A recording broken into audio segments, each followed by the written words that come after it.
Hello, thank you for downloading my free program to unlocking your foot and ankle. My name is Andy and I'm the owner and founder of AME Physio and Sports Massage Therapy, so I'm a chartered physiotherapist. Basically what I want to talk to you about is the reasons I believe that we kind of get ankle and foot pain and what is often overlooked and not really addressed.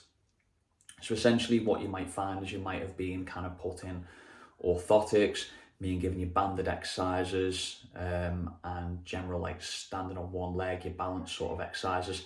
And unfortunately, nothing really seems to help. The one things I've found is no one actually kind of looks into the foot and how it actually moves in great detail. So a lot of people can present with things like plantar fasciitis, like a Morton's neuroma, Achilles tendinopathy, and often the root cause has not been addressed, and this is often why patients sometimes don't get better. So this is a model of the foot here. Now what should really happen is that we go through two phases or two main movements of the foot really. So first is pronation, where the shin kind of goes from a negative shin angle to a positive shin angle and the shin comes over. And you've also got the push-off part of gait as well, which is your supination. So if we talk about the pronation aspect first, so essentially what will happen is that when your knee comes over your foot, we go from a negative shin angle to a positive shin angle.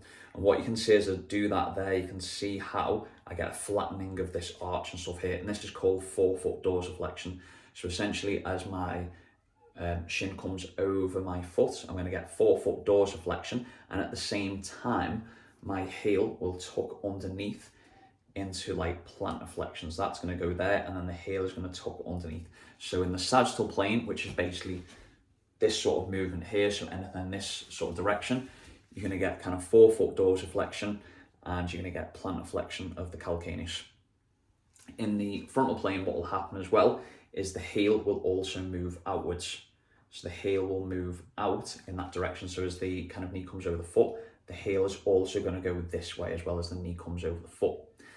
And then the forefoot will go in the opposite direction. So mainly, like I think the things that are often missed out and often overlooked, which this program is going to address really, is forefoot dorsiflexion, heel eversion, heel plantar flexion, and the other one is called tibial internal rotation. So essentially, as that knee comes over the foot, or as that shin comes over the foot, the shin has to turn inwards to clear space to allow the knee to come over the foot. So essentially, if I come in that position there, what will happen as the knee comes over, it has to turn inwards. So essentially, we have to have tibial internal rotation, which is this, where it turns in. We have to have forefoot dorsiflexion. We have to have plantar flexion of the calcaneus in the sagittal plane, and then we have to have eversion of the foot in the frontal plane as well. And in a sense, other reasons why someone may not be improving with the foot mobility is the fact that someone can't supinate properly. So actually, when they push off, can they actually maintain good big toe contact to actually push off? So another component that I tend to find can lead to a lot of kind of foot and ankle problems is lacking big toe extension. So as that knee comes over, and then you then go to push off, the big toe needs good extension to push off.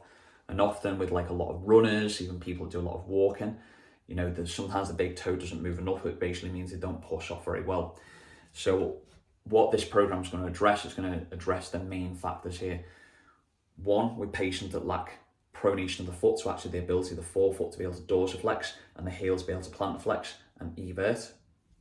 Number two, they lack the ability to tibial internal rotation, so actually the ability to be able to turn the shin inwards when the knee comes over the foot.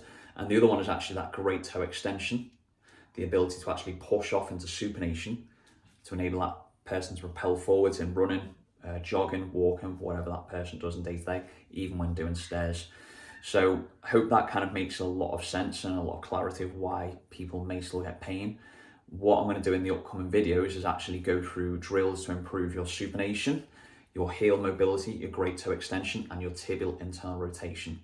And it'd be nice to see and nice to hear your guys' feedback, whether this has made any changes to your symptoms, because I think it probably will. And for a lot of patients I treat, often addressing like your big toe extension, your shin rotation, the mobility of heel, and the actual ability of the forefoot to be able to move well can solve a lot of problems. So thank you for listening, and tune into the upcoming videos for the exercises. Thank you.